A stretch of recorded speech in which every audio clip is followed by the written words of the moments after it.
Mari kita berdoa. Bapa di surga, kami mengucap syukur atas kebaikan Tuhan dalam kehidupan kami. Kami sadar dan kami percaya bahwa kami ada sebagaimana kami ada hari ini. Semua karena kebaikan Tuhan. Semua karena anugerah Tuhan. Semua karena kasih karunia Tuhan dalam kehidupan kami. Biarlah pada hari ini, di hari kami memperingati kematian-Mu di atas kayu salib, kami benar-benar merenungkan betapa berharganya kami di mata-Mu ya Tuhan. Engkau Allah yang kudus, rela mati di atas kayu salib untuk menyelamatkan kami orang-orang yang berdosa ini. Kami bersyukur Tuhan, yang seharusnya kami yang dihukum, tetapi Engkau rela, Engkau dihukum oleh karena perbuatan kami. Pada saat ini Tuhan, kami mau mendengarkan firman-Mu. Biarlah firman-Mu dapat memberikan kekuatan dan pengertian kepada kami semua. Sehingga kami berjalan di jalan yang terang. Karena firman-Mu adalah pelita bagi kaki kami. Terang bagi jalan kami ya Tuhan. Terima kasih Tuhan. Kami siap mendengarkan firman Tuhan. Dalam nama Tuhan Yesus Kristus. Haleluya. Amin. Puji Tuhan Bapak Ibu, Shalom. Sekali lagi Shalom. Haleluya. Saya percaya Bapak Ibu dalam keadaan sehat. Ya. Saya berharap Bapak Ibu dalam keadaan sehat-sehat walafiat. Bapak Ibu yang dikasihi Tuhan, pada hari ini kita masuk pada Jumat Agung, di mana kita bersama-sama memperingati hari kematian Tuhan Yesus di atas kayu salib. Mari kita membuka Alkitab kita di dalam kitab Ibrani pasal 10, Ibrani pasal 10 ayat 16 sampai ayatnya yang ke-25. Ibrani pasal 10 ayat 16 sampai ayat 25. Saya akan membacakannya. Sebab setelah ia berfirman, inilah perjanjian yang akan kuadakan dengan mereka sesudah waktu itu ia berfirman pula, aku akan menaruh hukumku di dalam hati mereka dan menuliskannya dalam akal budi mereka. Dan aku tidak lagi mengingat dosa-dosa dan kesalahan mereka. Jadi apabila untuk semuanya itu ada pengampunan, tidak perlu lagi dipersembahkan korban karena dosa. Ayat 19, jadi saudara-saudara, oleh darah Yesus kita sekarang penuh keberanian dapat masuk ke dalam tempat kudus. Karena ia telah membuka jalan yang baru dan yang hidup bagi kita melalui tabir, yaitu dirinya sendiri. Dan kita mempunyai seorang imam besar sebagai kepala rumah Allah. Karena itu marilah kita hidup, marilah kita menghadap Allah dengan hati yang tulus, ikhlas, keyakinan imam yang teguh, oleh karena hati kita telah dibersihkan dari hati nurani yang jahat dan tubuh kita telah dibasuh dengan air yang murni. Marilah kita teguh berpegang pada pengakuan tentang pengharapan kita, sebab ia yang menjanjikannya setia. Dan marilah kita saling memperhatikan supaya kita saling mendorong dalam kasih dan dalam pekerjaan baik. Janganlah kita menjauhkan diri dari pertemuan-pertemuan ibadah kita seperti dibiasakan oleh beberapa orang, tetapi marilah kita saling menasehati dan semakin giat melakukannya menjelang hari Tuhan yang mendekat. Puji Tuhan Bapak Ibu. Bapak Ibu yang dikasihi Tuhan, beberapa hari ini kita cukup dikagetkan dengan seorang penyanyi, seorang musisi yang legendaris yang sangat terkenal, yaitu Glenn Fredly dipanggil Tuhan. Sungguh tidak disangka-sangka, tiba-tiba kita dapat info dari sosial media bahwa Glenn Fredly dipanggil oleh Tuhan. Dan juga kita juga dikagetkan dengan informasi bahwa sahabat kita, teman kita yang pernah menjadi pengerja di gereja Pokemon Pratama ini, yaitu Pak Melvin, juga dipanggil Tuhan. Sungguh kita tidak menyangkanya, tetapi ini sudah menjadi kehendak Tuhan dalam kehidupan mereka.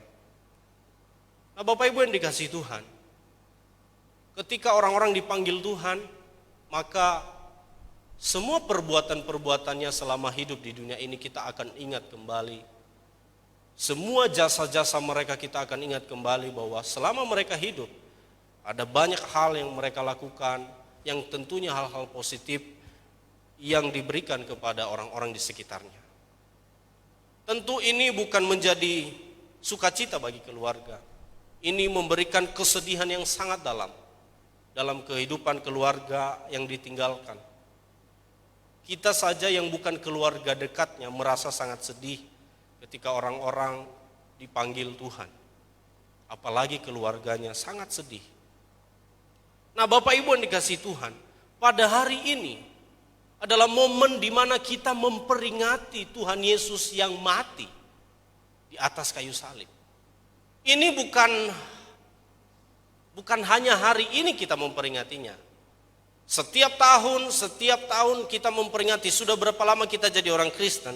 Setiap tahun kita bersama-sama merayakan Jumat Agung ini, memperingati hari kematian Tuhan Yesus di atas kayu salib. Nah, Bapak Ibu yang dikasihi Tuhan, kita kemarin sudah masuk dalam minggu-minggu sengsara.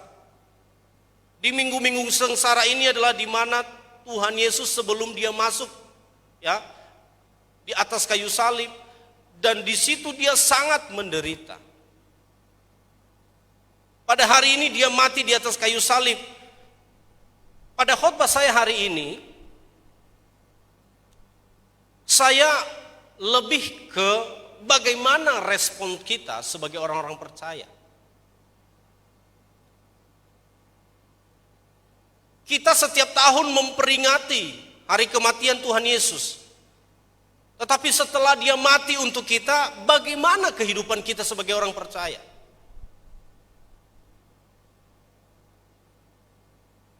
Apakah kita hanya sekedar tahu bahwa oh ya, Tuhan Yesus mati untuk saya.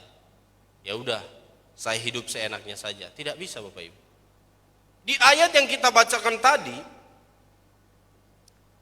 dijelaskan di situ sangat jelas bahwa Tuhan telah mati untuk kita.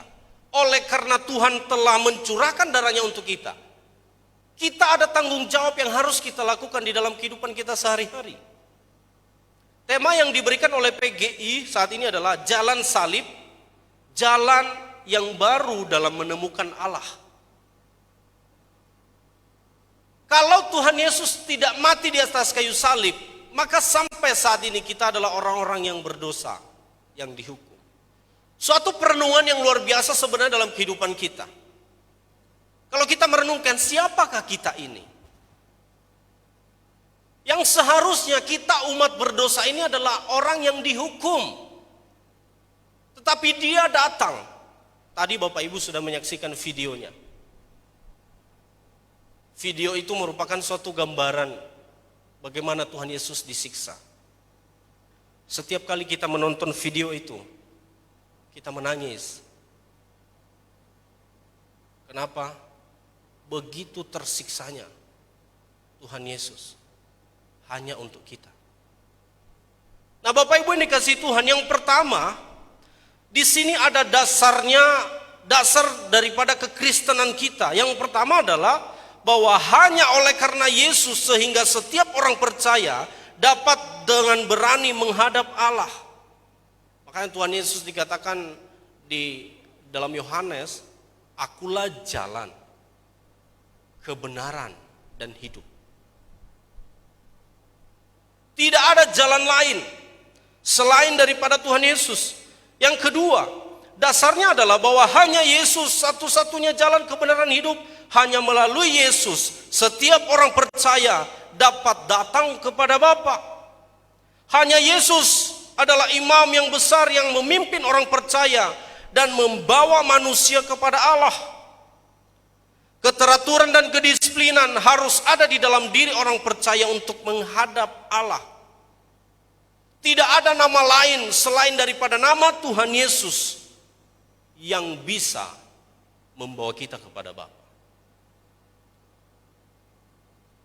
Saudara-saudara yang dikasihi Tuhan, pertanyaannya adalah, sudahkah kita telah menjadi jalan bagi orang lain untuk membawa orang lain menghadap Allah? Sudahkah kita disiplin dalam hubungan kita dengan Allah? Di ayat 20, karena Ia telah membuka jalan yang baru dan yang hidup bagi kita melalui tabir, yaitu dirinya sendiri. Dan kita mempunyai seorang imam besar sebagai kepala rumah Allah. Karena itu marilah kita menghadap Allah dengan hati yang tulus. Inilah yang pertama, bahwa sikap kita sebagai orang Kristen, yang pertama adalah kita harus menghadap Allah dengan hati yang tulus. Minggu yang lalu kita telah berbicara tentang hati yang bersih, yaitu menyambut Allah dengan hati yang bersih. Pada hari ini kita belajar bersama bahwa sikap kita terhadap peringatan Jumat Agung ini dikatakan di sini bahwa kita menyambut Allah dengan hati yang tulus. Kita menghadap Allah dengan hati yang tulus, ikhlas, dan keyakinan iman yang teguh. Saudara-saudara yang dikasihi Tuhan, percuma kita merayakan Jumat Agung, tetapi hati kita tidak bersih di hadapan Tuhan. Jumat Agung ini adalah waktu di mana kita benar-benar merefleksikan diri kita. Waktu di mana kita mengingat bagaimana Tuhan Yesus berkorban untuk saya. Waktu di mana kita mengambil sebuah komitmen bahwa pengorbanan Tuhan Yesus di dalam kehidupan saya tidak mau sia-siakan pengorbanan Tuhan itu. Saya mau mempergunakan hal ini dengan hati yang tulus dan iman yang teguh di hadapan Tuhan. Kenapa? Karena kita sudah dibersihkan dan sudah dibasuh dengan air yang murni, yaitu darah Yesus, memungkinkan orang untuk dapat menghadap Allah dan menikmati persekutuan bersama dengan Allah. Ini suatu yang luar biasa, Bapak Ibu. Tidak ada nabi yang lain yang mampu atau yang rela mati untuk semua orang di dunia ini. Tidak ada, hanya Yesus.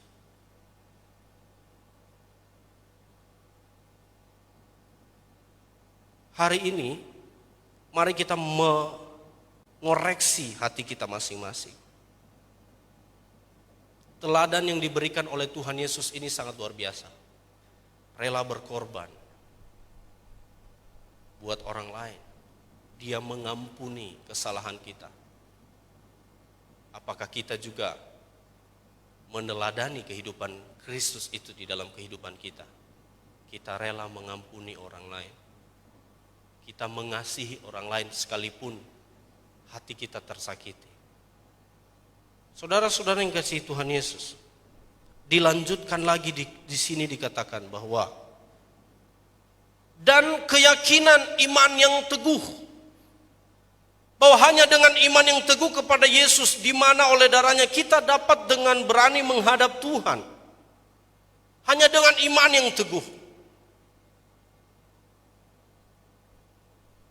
Saudara-saudara yang dikasihi Tuhan, sekarang sedang viral di mana-mana mengenai corona ini.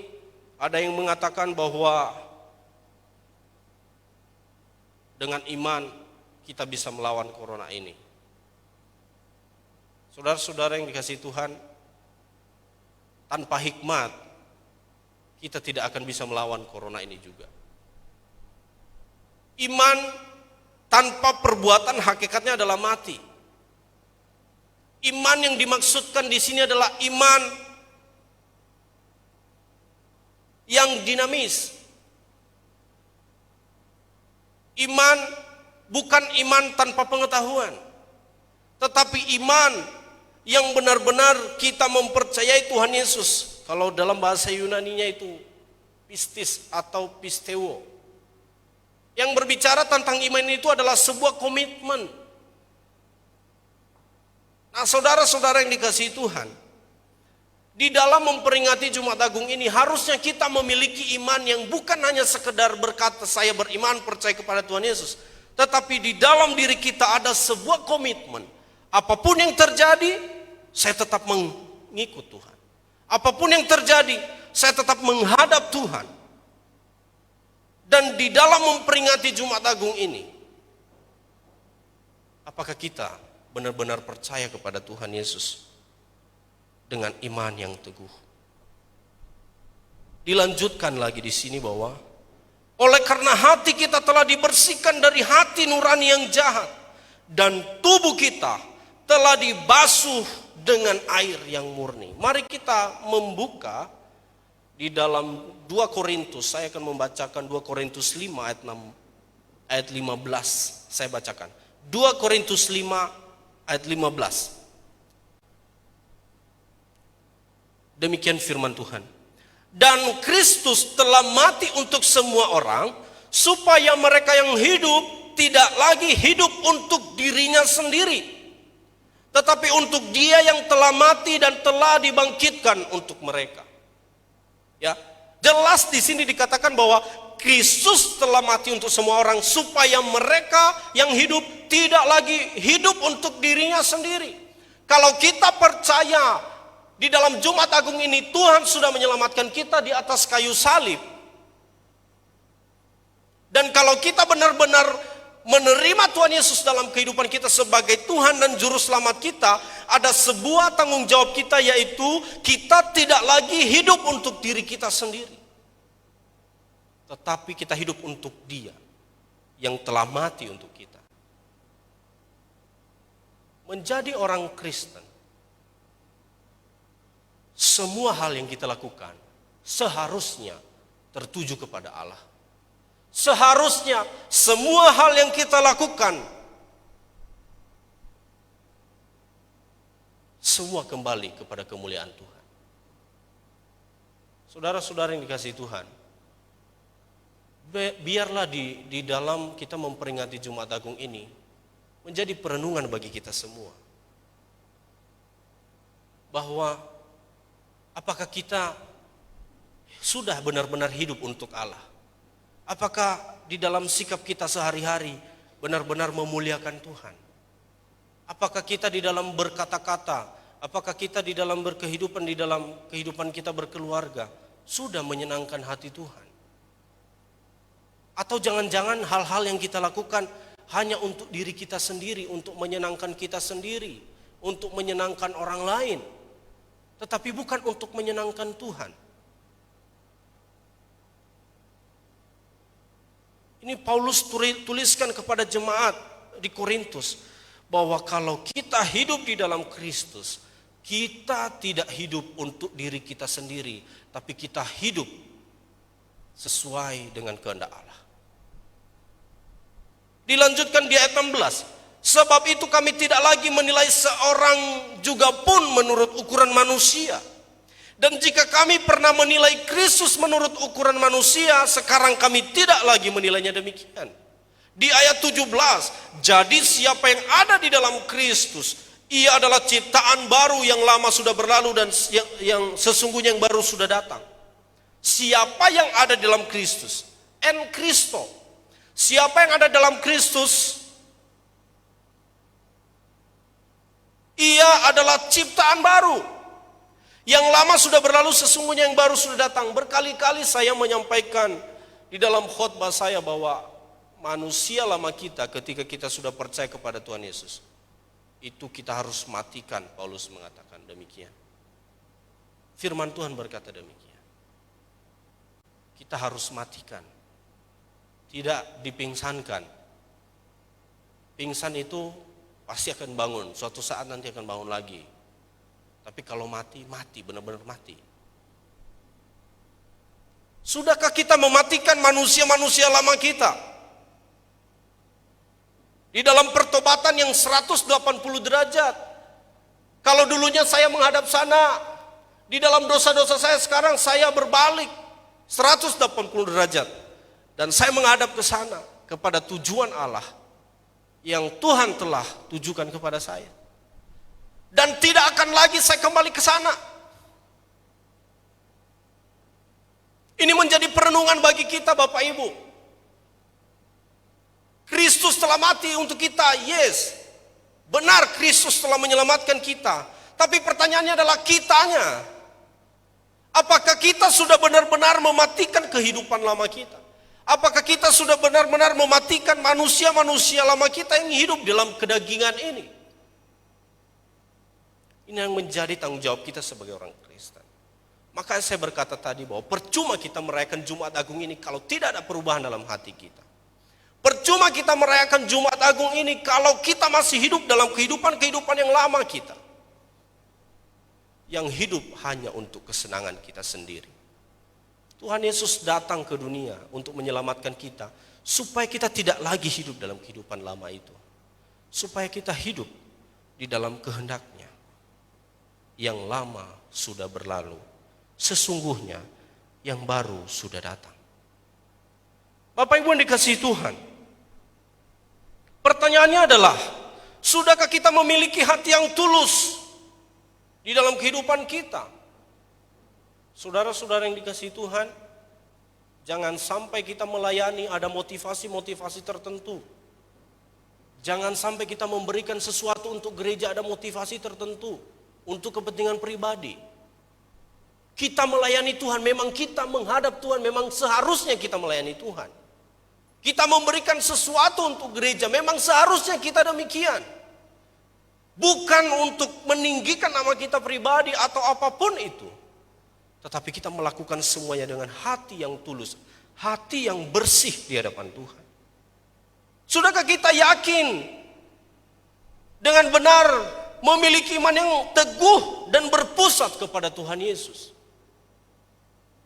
Dikatakan di sini Bapak Ibu, di dalam Ibrani, tulus, ikhlas dan keyakinan iman yang teguh oleh karena hati kita telah dibersihkan dari hati nurani yang jahat dan tubuh kita telah dibasuh dengan air yang murni. Saudara-saudara yang dikasihi Tuhan, sekarang kita masuk di dalam hal ketiga, yaitu di dalam persekutuan kita sebagai orang Kristen. Dilanjutkan di sini, di ayatnya yang ke-24, Ibrani pasal 10 ayat 24. Dan marilah kita saling memperhatikan, supaya kita saling mendorong dalam kasih dan dalam pekerjaan baik. Di dalam persekutuan kita sebagai orang Kristen, dikatakan di sini, marilah kita saling memperhatikan. Ya, ini jelas ya Bapak Ibu ya, saling memperhatikan, bukan saling menjatuhkan atau saling yang lain yang tidak sesuai dengan kehendak Tuhan. Kalau kita sudah memiliki iman yang teguh, kalau hati kita sudah dibersihkan dengan darahnya yang kudus, kalau kita memiliki hati yang tulus dan ikhlas dalam pelayanan kita, maka kita juga harus saling memperhatikan di dalam kehidupan kita sebagai orang Kristen. Saudara-saudara yang dikasihi Tuhan, saling memperhatikan ini, marilah kita mulai dengan keluarga kita masing-masing. Jangan sampai kita lebih memperhatikan istri orang lain daripada istri kita sendiri. Ini celaka. Saudara-saudara yang dikasihi Tuhan, di dalam kehidupan persekutuan orang Kristen, kita saling memperhatikan satu dengan yang lain. Maksudnya bagaimana? Kita memiliki rasa empati. Kalau di antara kita ada yang berbuat kesalahan, ada yang berbuat dosa, marilah kita tegur dia dengan baik, supaya dia kembali kepada jalan yang benar. Kalau ada saudara-saudara kita yang kesusahan, marilah kita memberikan, marilah kita memperhatikan. Kalau kita mempunyai kelebihan, kita memberikan kepada orang lain. Tetapi ingat, memberi itu bukan karena kita banyak uang. Memberi itu bukan karena kita berkelebihan. Tetapi memberi dari kekurangan pun itu sangat luar biasa. Dipuji oleh Tuhan Yesus, seorang janda yang memberikan. Saudara-saudara yang dikasihi Tuhan, di dalam tulisan-tulisan Paulus kepada jemaatnya, dia sangat mengharapkan supaya jemaat di dalam jemaatnya itu tidak terjadi perpecahan. Ada kubunya Apolos, ada kubunya Paulus yang terjadi pada saat itu. Tetapi Paulus mengatakan kepada jemaat, saling memperhatikan satu dengan yang lain. Selain daripada tanggung jawab kita di dalam kehidupan kita sendiri, ada juga tanggung jawab kita terhadap kehidupan kita bersosial. Yang kedua adalah di situ dikatakan, di ayat 24, saling memperhatikan supaya kita saling mendorong dalam kasih dan dalam pekerjaan baik. Saling mendorong dalam kasih. Kita menunjukkan kasih kita kepada orang lain sebagaimana Tuhan Yesus mengasihi kita. Dia rela mati. Saudara-saudara yang dikasihi Tuhan, pertanyaan-pertanyaan yang sering muncul, bagaimana mungkin saya mengasihi orang yang sudah menyakiti hati saya? Itu pertanyaan-pertanyaan yang sering muncul. Tetapi justru kasih kita diuji ketika ada orang-orang yang menyakiti hati kita. Disitulah kasih kita diuji. Kalau saya dikasihi orang lain, begitu mudahnya saya mengasihi orang itu. Tapi begitu sulitnya ketika dia menjelekkan saya dari belakang, ketika dia menusuk saya dari belakang, ketika dia menyakiti hati saya, begitu sulitnya kita mengasihi orang itu. Justru disitulah kita praktekkan kasih yang daripada Tuhan Yesus. Ketika umatnya berdosa, ketika orang semua di dunia melakukan hal yang tidak sesuai dengan kehendaknya, justru dia datang dan mati di atas kayu salib. Ayatnya yang ke-25 di dalam kehidupan kita sebagai orang Kristen. Janganlah kita menjauhkan diri dari pertemuan-pertemuan ibadah kita, seperti dibiasakan oleh beberapa orang, tetapi marilah kita saling menasehati, saling giat melakukannya menjelang hari Tuhan yang mendekat. Jangan kita menjauhkan diri dari pertemuan-pertemuan ibadah kita. Saya percaya Bapak Ibu, bahwa Bapak Ibu kangen untuk bersekutu di tempat ini. Kenapa Bapak Ibu? Jelas sangat jauh berbeda antara ibadah live streaming ini dengan kita bersekutu bersama-sama di tempat ini. Tetapi memang karena kondisi anjuran pemerintah, himbauan daripada PGI, PGIW mengharuskan kita seperti ini agar virus ini tidak menyebar kemana-mana. Tapi saya percaya Bapak Ibu rindu untuk bersekutu bersama-sama di tempat ini. Saudara-saudara yang dikasihi Tuhan, Bapak Ibu jemaat yang dikasihi Tuhan Yesus Kristus, jangan kita menjauhkan diri dari pertemuan-pertemuan ibadah kita seperti dibiasakan oleh beberapa orang. Marilah kita saling menasehati dan semakin giat melakukannya menjelang hari Tuhan yang mendekat. Saudara-saudara yang dikasihi Tuhan, saya melihat sebuah sosial media, di situ ada beberapa cerita-cerita yang diceritakan dalam sosial media. Salah satunya adalah ada seorang ibu datang ke gereja. Ibu ini tidak bisa fokus beribadah karena kerjaannya main HP terus di gereja. Setelah COVID-19 ini muncul di Indonesia ini, ibu ini akhirnya sadar dan dia curhat di sosial media. Waktu saya di gereja, saya tidak fokus ibadah karena saya asik main HP. Sekarang saya di rumah dan saya tidak bisa ke gereja, justru saya kangen ke dalam gereja. Dan sekarang saya harus ibadah melalui HP saya, online. Saudara-saudara yang dikasihi Tuhan, di dalam persekutuan-persekutuan kita, jangan kita menjauhkan diri. Ini adalah bukti bahwa kita adalah orang-orang percaya kepada Tuhan Yesus. di dalam persekutuan-persekutuan yang kita lakukan, disitulah kita saling menguatkan satu dengan yang lain. Disitulah kita saling memberikan teguran kepada satu dengan yang lain.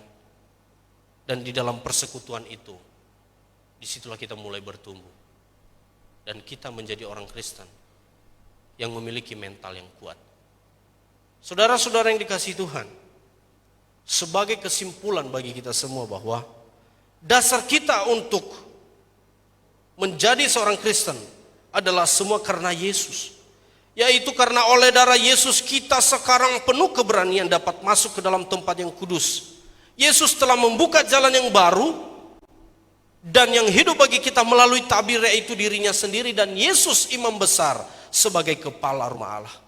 Yang kedua, sikap kita untuk menghadap Tuhan yaitu dengan hati yang ikhlas, dengan keyakinan iman yang teguh dan pengharapan yang teguh dalam Yesus. Yang ketiga, kehidupan kita di dalam persekutuan yaitu kita saling memperhatikan, saling mendorong dalam kasih, saling mendorong dalam pekerjaan baik, saling menasihati untuk tidak meninggalkan persekutuan-persekutuan ibadah kita.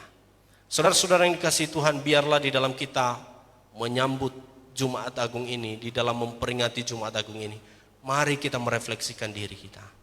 Kalau Tuhan datang berkorban untuk kita semua orang percaya, oleh karena kasih-Nya yang luar biasa, mari kita tunjukkan bahwa kita ini adalah orang-orang yang telah diselamatkan oleh Tuhan. Amin untuk firman Tuhan. Mari kita berdoa. Bapa, kami mengucap syukur untuk firman Tuhan yang telah kami dengarkan bersama-sama pada hari ini. Biarlah firman-Mu dapat memberikan kekuatan bagi kami, dapat memberikan pengetahuan-pengetahuan bagi kami, dapat menegur setiap kami. Kami rindu ya Tuhan, di hari ini, hari kami memperingati kematian-Mu di atas kayu salib. Kami rindu hidup kami benar-benar disucikan oleh Tuhan. Dan sehingga di dalam kehidupan kami menunjukkan bagaimana kami menjadi orang Kristen yang benar-benar memiliki iman yang teguh di hadapan-Mu ya Tuhan. Dan buahnya dapat dirasakan oleh keluarga kami, dapat dirasakan oleh orang-orang di sekitar kami ya Tuhan. Terima kasih Tuhan, terima kasih. Sebentar kami akan masuk dalam perjamuan kudus. Sucikan dan kuduskan hati kami ya Tuhan. Terima kasih, hanya di dalam nama Tuhan Yesus Kristus kami berdoa dan mengucap syukur. Haleluya, haleluya, amin.